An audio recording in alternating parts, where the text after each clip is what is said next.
Assalamualaikum warahmatullahi wabarakatuh. Halo teman-teman semua. Nah, sebelum mulai ke videonya, kita kenalan dulu nggak sih? Karena kan ada pepatah yang bilang tak kenal maka tak sayang. Maka dari itu, perkenalkan, nama saya Nurhaliza Andini dengan NIM 2310911320015 dari program studi kedokteran program sarjana angkatan 2023, dan teman saya. Halo, jadi nama saya Putri Nazaman Oktaviani dengan NIM 2310911320029 dari program studi kedokteran program sarjana angkatan 2023. Nah, kalian udah tahu nggak sih videonya bakal bahas tentang apa? Tebak yuk, komen. Ya, betul banget. Sesuai dengan judul, kami berdua akan membahas tentang anatomi organ reproduksi wanita dan juga pria beserta dengan fungsi-fungsinya loh. Menarik banget kan kita pembahasannya? Nah, sebelum nonton video ini, boleh kali dikasih like-nya, subscribe, dan juga komen nih. Tonton sampai habis ya, jangan di skip, jangan dipercepat juga, tonton sampai habis ya. Oke guys, tonton videonya. Nah, sesuai dengan topik yang bakal kita bahas hari ini mengenai organ reproduksi pria dan wanita. Jadi mungkin kita akan mulai membahas tentang organ reproduksi pria dulu nggak sih? Boleh.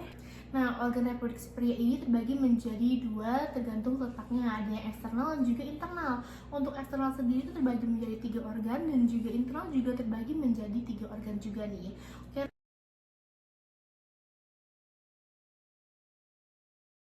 Membahas tentang organ eksternal dulu. Jadi organ eksternal ini ada skrotum, gland penis, dan juga penis. Oke, bisa jadi PPT. Yang pertama ada organ skrotum. Skrotum ini merupakan kantung yang berisi testis dan juga terdiri dari lapisan kulit yang tebal dengan sejumlah kelenjar lemak dan juga keringat.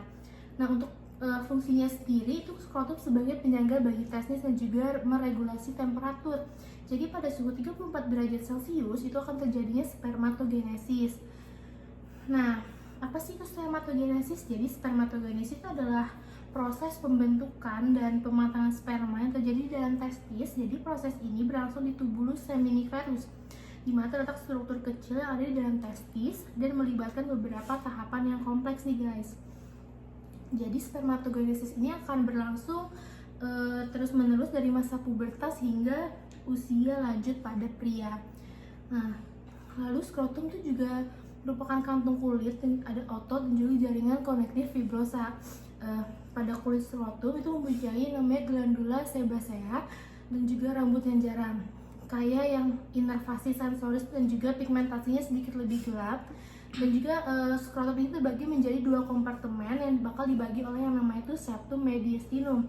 Skrotum sendiri ini berisi mengenai testes dan juga spermatic cord. Nah, skrotum pada manusia itu ada testis ada di dalam skrotum. Jadi untuk beradaptasi dengan lingkungan yang lebih dingin dan dari suhu inti tubuh, testis tidak dapat memproduksi sperma pada suhu lebih dari 30 derajat Celcius.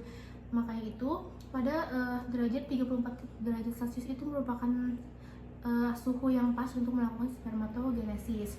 Jadi untuk pengaturan suhu pada testis ini sendiri itu melingkupi ada yang namanya musculus cremaster. Ini tuh berfungsi sebagai kontraksi pada suhu dingin dan juga merelaksasi pada suhu hangat. Lalu ada kontraksi musculus dartos, ini tuh akan terjadi pada suhu yang dingin. Lalu ada yang namanya tuh flexus piniformis.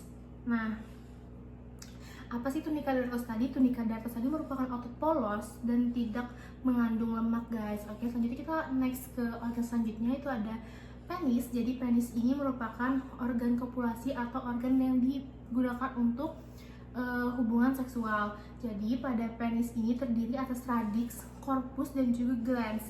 Jadi radix pada penis ini terdiri ada 2 crus dan juga 1 bulbus. Crus penis ini berlanjut menjadi corpus cavernosum penis. Jadi corpus cavernosum ini terletak di sebelah dorsal dan juga dibungkus oleh tunika albuginea tebal sekitar 0,5 mm. Ketika ereksi tersusun oleh serabut kolagen di sebelah dalam dan juga longitudinal di sebelah luar nih guys. Terus setelah itu ada bulbus penis ini akan menjadi yang namanya corpus spongiosum. Jadi corpus spongiosum ini terdapat di sebelah ventral, dilapisi tunica albuginea. Spongiosum juga lebih padat dan kecil-kecil, dan dibagikan tengahnya ditembus oleh uretra. Lalu penis itu nanti akan berlanjut menjadi gland penis. Nah, lanjut ke organ selanjutnya yaitu gland penis. Nah, untuk gland penis ini sering juga disebut sebagai kepala penis. Perluasan dari corpus spongiosum yang merupakan jaringan spons tadi di dalam penis yang mengelilingi uretra. Juga di gland penis ini terdapat banyak pembuluh darah dan saraf yang bersifat sensitif. Lalu untuk di gland penis ini, kulitnya yang menutupi bagian atas glans itu biasanya disebut sebagai foreskin atau yang biasa disebut juga sebagai preputium. Nah, buat preputium sendiri itu bisa dilihat pada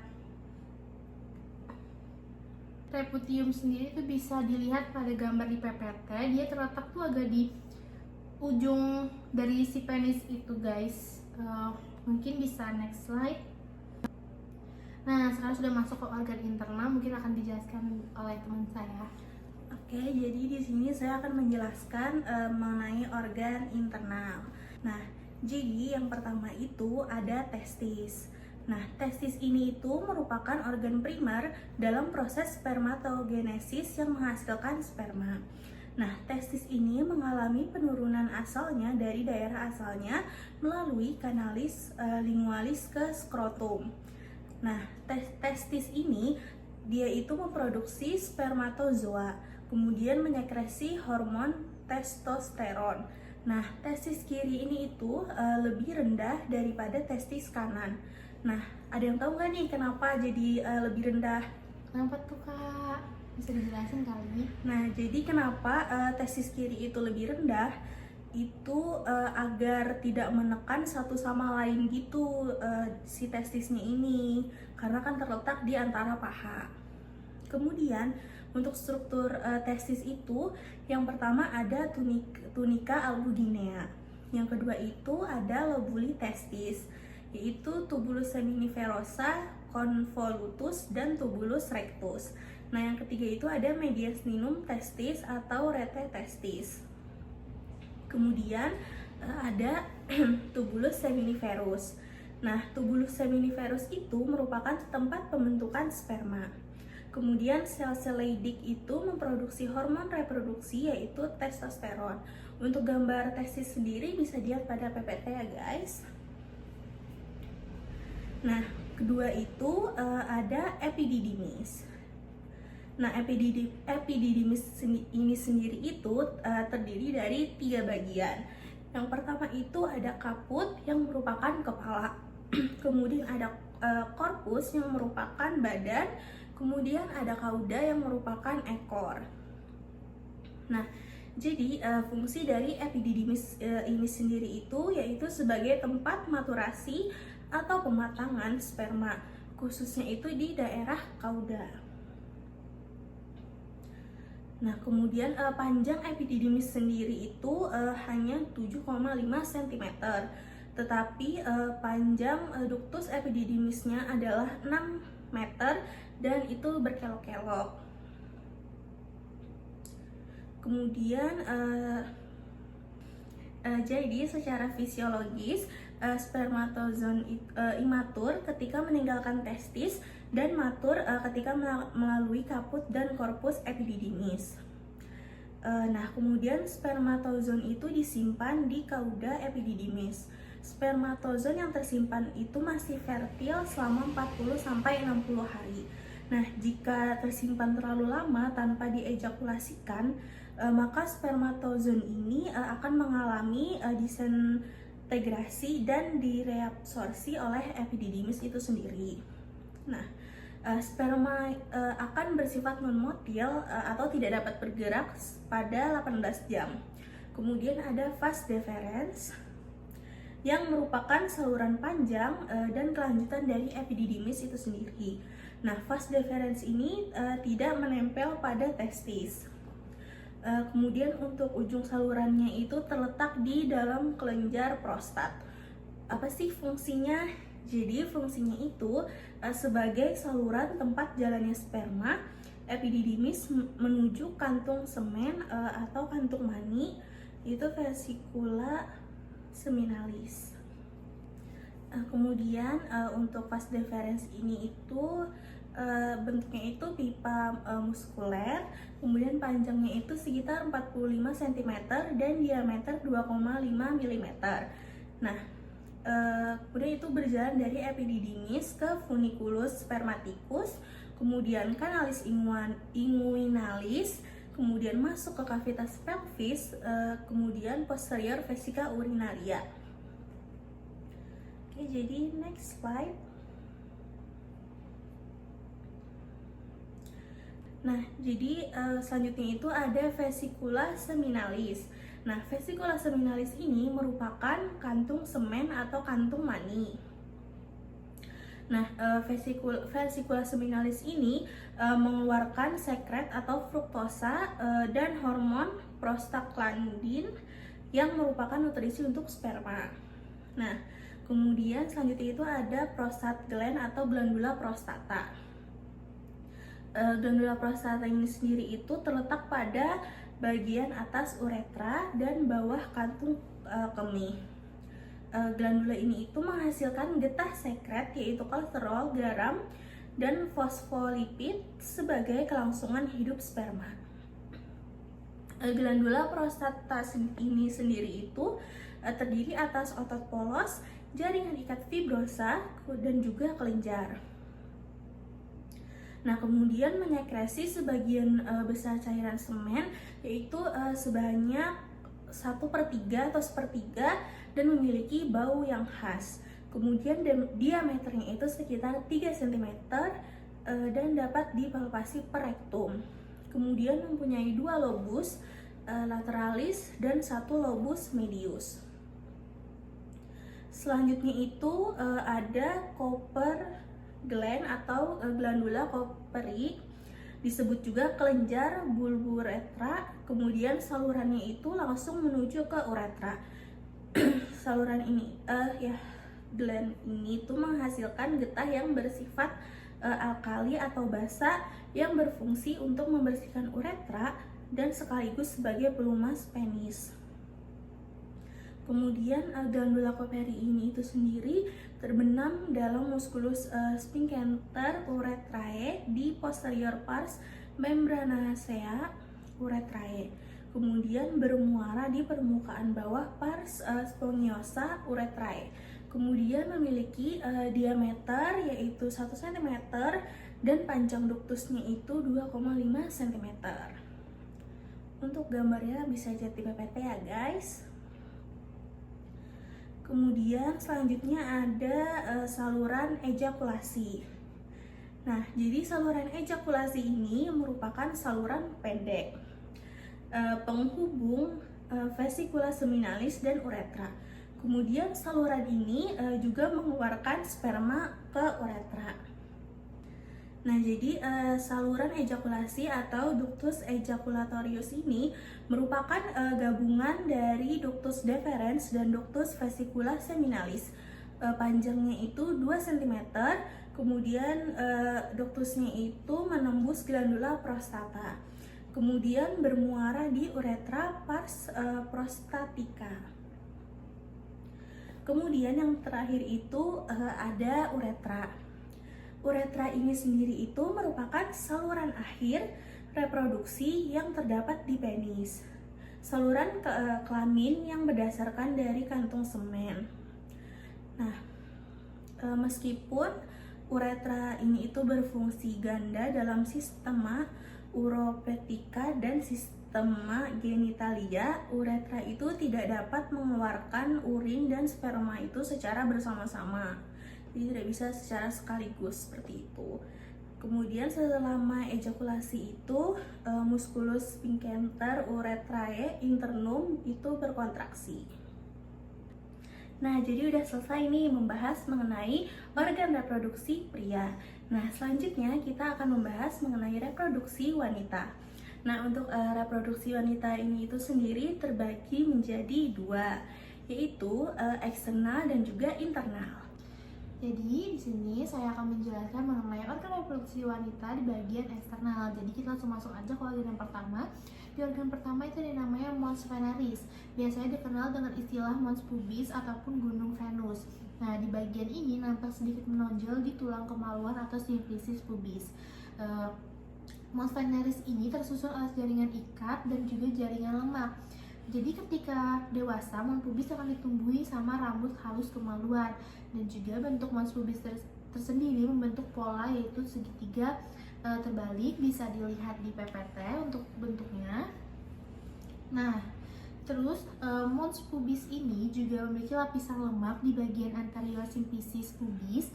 Jadi sudah saya bilang tadi, pada masa pubertas ini bakal ditumbuhi oleh rambut pubis atau rambut halus di sekitar kemaluan. Baik, selanjutnya itu organ kedua ada yang namanya labia mayora nih guys. Jadi untuk labia mayora ini merupakan kelanjutan dari mons pubis yang berbentuk lonjong dan bersatu menjadi perineum. Nah, pada bagian luarnya disusun oleh jaringan lemak dan juga kelenjar keringat. Jadi saat dewasa akan ditumbuhi juga oleh rambut di kemaluan. Lalu pada bagian dalamnya berupa serabut lemak dan tidak ditumbuhi oleh rambut. Jadi untuk labia mayora ini di bagian luar dia bakal ditumbuhi oleh rambut, tapi di bagian dalam dia tidak ditumbuhi oleh rambut. Nah, pada labia mayora ini juga di bagian dalam juga memiliki banyak ujung saraf yang sensitif yang terdapat pada labia mayora. Nah, untuk lapisan lemak pada pada labia mayora itu memiliki lapisan lemak lanjutan dari mons pubis ke arah bawah dan belakang. Ini tuh banyak mengandung plexus vena di sini. Dan juga labia mayora ini dia homolog embriologik dengan skrotum pada pria. Nah, setelah itu ligamentum rotundum uteri juga berakhir pada batas atas labia mayora nih guys. Di bagian bawah perineum labia mayora menyatu pada komisura posterior. Lanjut ke organ selanjutnya itu ada organ labia minora, yang tadi kan labia mayora, sekarang labia minora. Nah, labia minora ini terletak di bagian dalam oleh labia mayora.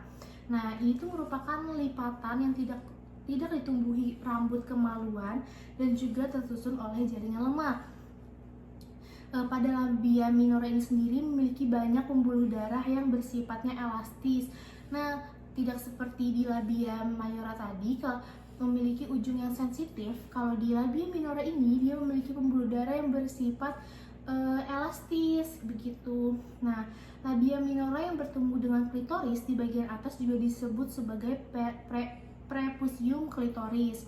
Nah, untuk labia minora yang bertemu dengan klitoris di bagian bawah itu disebut sebagai frenulum klitoris. Dan juga labia minora itu mengelilingi orifisium vagina atau biasa disebut sebagai lubang vagina. Nah,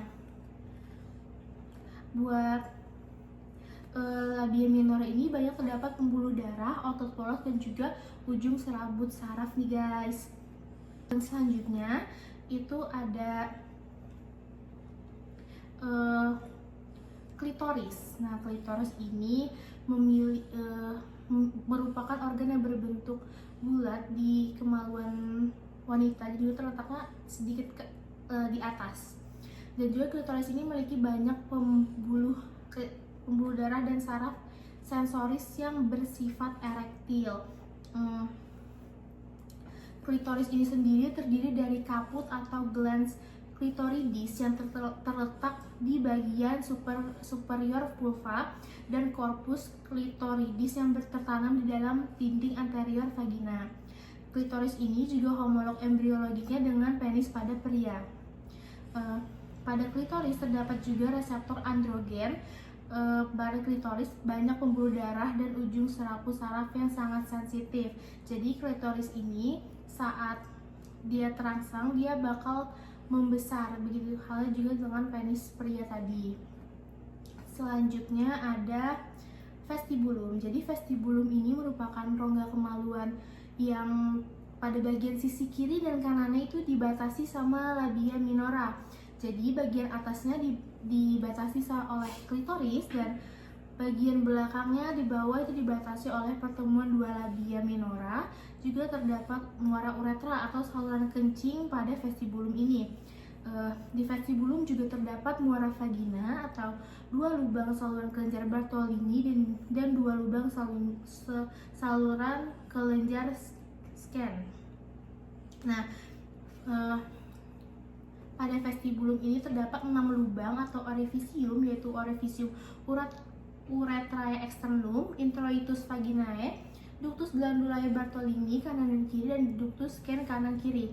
Antara forsat dan vagina terdapat yang namanya fossa navicularis. Nah, untuk organ selanjutnya itu merupakan kelenjar Bartolini. Untuk kelenjar Bartolini ini terletak di daerah vulva dan vagina. Kelenjar ini aktif mengeluarkan lendir sebagai rangsangan seksual dan memudahkan terjadinya koitus. Nah, setelah itu selanjutnya ada yang namanya himen. Jadi himen ini merupakan membran tipis dan mudah robek yang menutupi lubang vagina. Jadi himen ini mempunyai satu lubang yang berbentuk lingkaran yang merupakan tempat keluarnya cairan atau lendir dari uterus ataupun darah menstruasi. Pada saat melakukan hubungan pertama kali, himen ini akan mengalami kerusakan dan juga akan robek dan mengeluarkan darah. Nah, himen ini sendiri memiliki banyak jenis-jenisnya, bisa dilihat di PPT. Jadi bisa dilihat untuk di gambar pertama itu ada anular himen. Jadi anularis himen ini dia normal, bentuk ada bulatan di tengah, itu merupakan bentuk himen yang normal. Selanjutnya ada yang namanya crescentic himen, itu berbentuknya semilunaris atau bulan sabit, jadi dia cuma berbentuk bulan sabit seperti itu. Lalu ada septate himen, ini bisa dilihat pada gambar, dia seperti ada yang membelah di tengah-tengahnya. Nah, ini beberapa contohnya. Terus ada yang namanya imperforate himen. Nah, imperforate himen ini tuh merupakan suatu keadaan bisa berubah menjadi keadaan patologis atau dimana ada anak perempuan yang terlambat haid yang sudah melewati usia normal wanita haid. Jadi itu bisa dibawa ke dokter untuk dilubangin di himennya supaya darah haid itu bisa keluar. Setelah itu ada yang namanya Paraus introitus himen. Nah, himen itu merupakan himen yang dimiliki sama ibu-ibu yang sudah pernah melahirkan sebelumnya. Jadi himennya bakal berbentuk seperti itu. Himen akibat koitus atau trauma lain, himen dapat robek dan membentuk lubang menjadi tidak beraturan dengan robekan, misalnya berbentuk fimbriae tadi.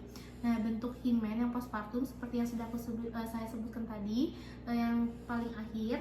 Setelah itu himen juga memiliki himen yang abnormal. Untuk himen yang abnormal itu seperti primer tidak berlubang, seperti yang saya sebutkan yang himen imperforate tadi, itu menutup total lubang vaginanya, dan itu dapat menyebabkan menstruasi terkumpul di rongga genitalia internal. Nah, itu membuat wanita itu tetap bisa haid, jadi harus dikasih bolongan supaya bisa mengeluarkan darah haid itu tersebut.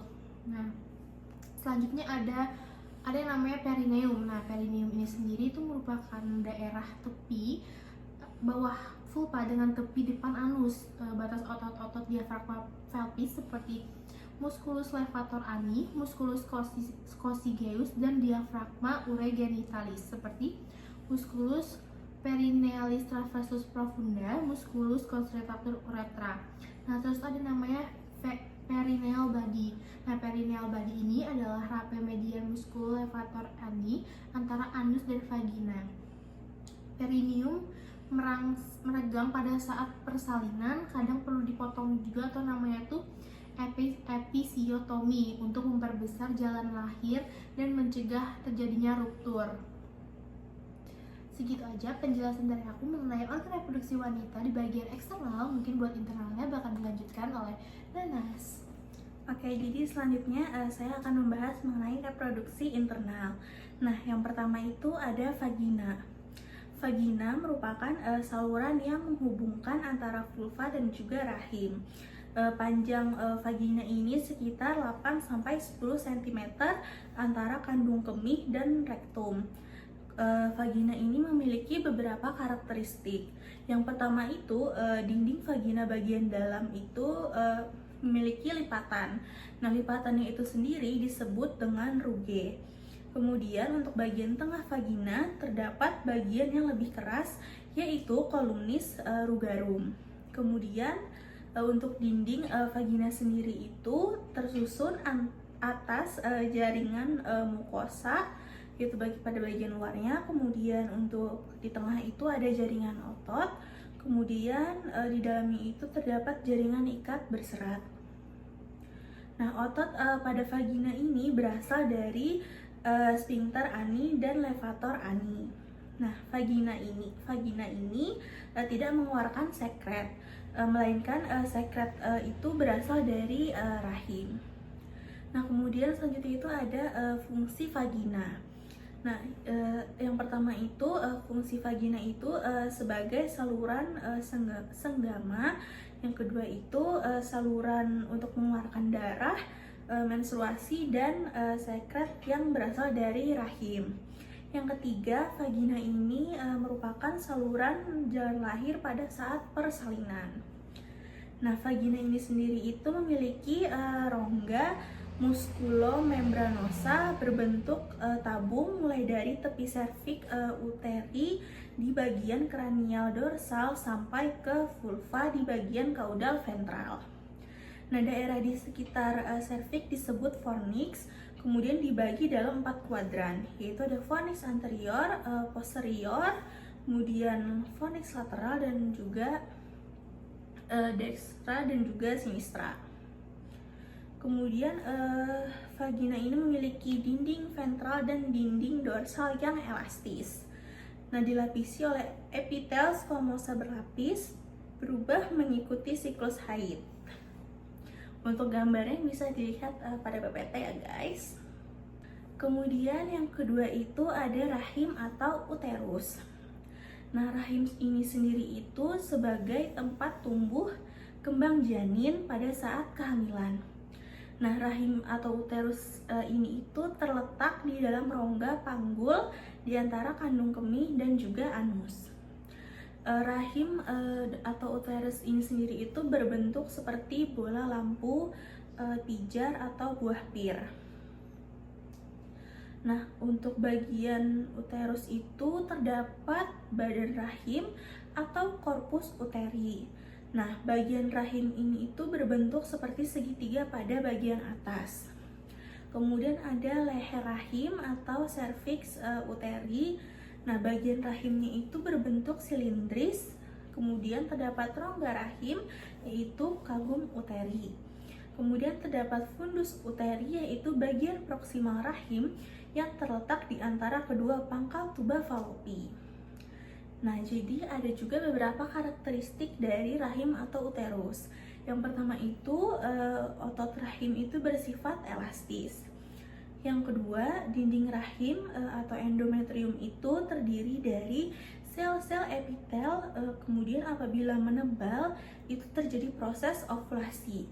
Kemudian apabila endometrium ini meluruh, maka akan terjadi proses yang bisa disebut itu sebagai menstruasi.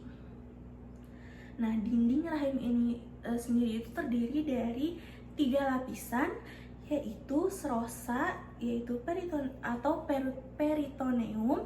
Kemudian yang kedua itu ada mukosa atau endometrium.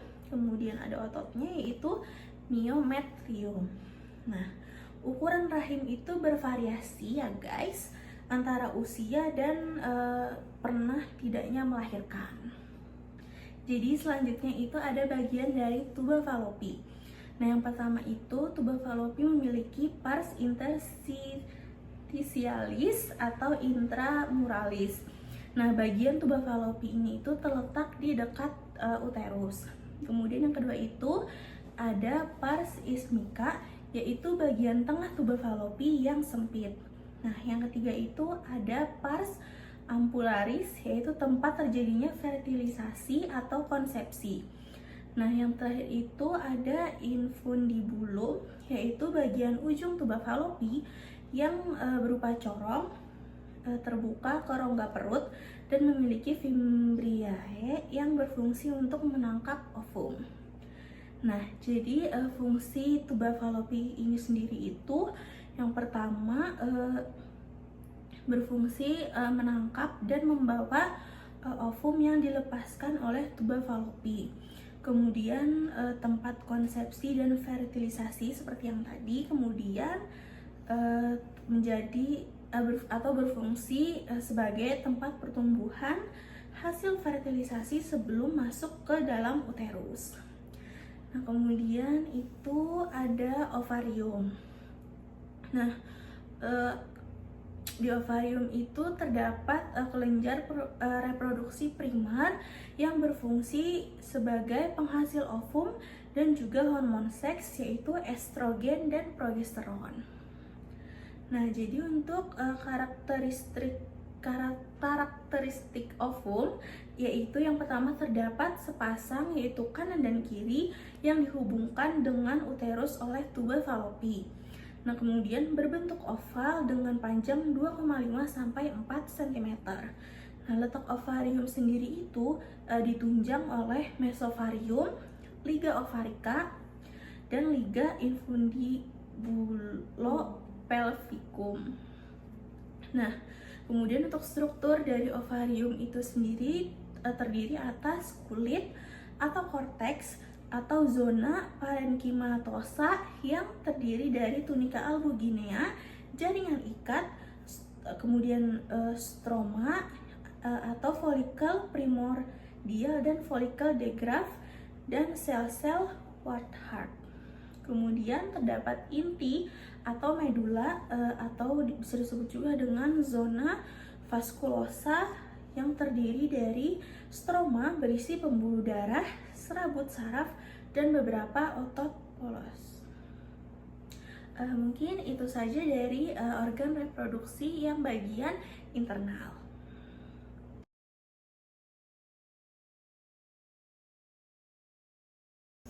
Nah, udah habis nih slide-nya. Dengan begitu berakhir juga materi yang kami sampaikan hari ini. Mungkin dari penyampaian tadi kami ada kekeliruan dalam penyampaian dan juga kesalahan dalam penggunaan kalimat ataupun kata. Kami mohon maaf yang sebesar-besar ya, karena kami juga masih dalam tahap belajar sama seperti kalian lagi nonton video ini. Kami berharap video yang kami sampaikan ini bermanfaat, dan juga terima kasih banyak yang udah nonton video ini sampai habis. Mungkin itu saja yang bisa kami sampaikan. Kami mengucapkan terima kasih. Assalamualaikum warahmatullahi wabarakatuh. Bye guys.